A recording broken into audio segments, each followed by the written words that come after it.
எல்லோரும் நல்லா இருக்கீங்களா? என் ஸ்டைலில் சாம்பார், காய் போட்ட சாம்பார் இப்படி தான் வைப்பேன்.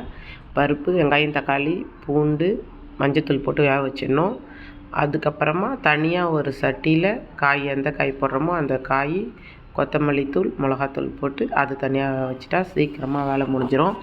சாம்பாரும் சூப்பராக இருக்கும். தனியாக போகிறதுலையும் வெங்காயம், தக்காளி, முருங்கைக்காய், மாங்காய் போட்டு வைக்கணும். மாங்காய் லாஸ்ட்டாக போட்டுக்கலாம். முருங்கைக்காய் போட்டு 1 ஸ்பூன் கொத்தமல்லி தூள் இன்னும் கொஞ்சம் போட்டுக்கோங்க. அது மாதிரி மிளகாத்தூள் 1 ஸ்பூன், அது கொஞ்சம் பத்தாத மாதிரி இருந்தால் லைட்டாக கொஞ்சம் போட்டுக்கோங்க. அதுக்கப்புறம் உப்பு போட்டு காயை தண்ணி ஊற்றி வேக வச்சிட வேண்டியதான். இந்த மாதிரி சாம்பார் வைக்காதவங்க இந்த மாதிரி வச்சு பாருங்கள், உண்மையிலே சூப்பராக இருக்கும். முருங்கைக்காய் வெந்த உடனே மாங்காய் போட்டுட்டேன். மாங்காய் போட்டு ஒரு கொதி வந்தால் போதும். அதுக்குள்ளே பருப்பு வெந்து ரெடியாக இருக்குது.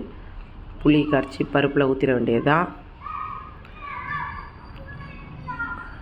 ஊற்றிட்டு அதுக்கப்புறமா கலக்கி காயில் ஊற்றிட வேண்டியதான். காய் வெந்துடும். நம்ம புளி தண்ணி இல்லாமல் காயை வேக வைக்கிறதுனால சீக்கிரமாக வெந்துடும். காய் டேஸ்ட்டாகவும் இருக்கும், கருத்து போகாது, கலர் மாறாமல் முருங்கைக்காய் கரெக்டாக இருக்கும்.